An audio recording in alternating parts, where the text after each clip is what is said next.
Hui, aloha nui kako. This is Mahina Minute, a practical guide to understanding the wisdom and mana of the Hawaiian lunar calendar.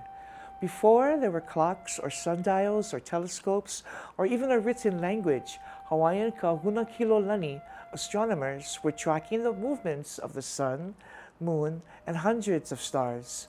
In fact, just like the ancient Babylonians and Egyptians, Hawaiian kahunakilolani calibrated each malama or month of the Hawaiian lunar calendar on the rising and setting of specific stars. One such star is Kapuahi, also called Hoku'ula or Aldebaran, the eye of the bull in the constellation of Taurus.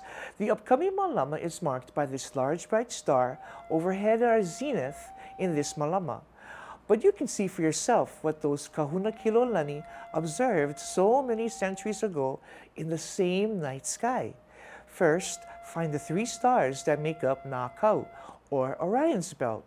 Next, trace an imaginary line through those 3 stars. Third, the first bright star you will arrive at is Kapuahi, or Hoku'ula, twinkling red and orange in the night sky. Until the next Mahina Minute, e ola na ohana.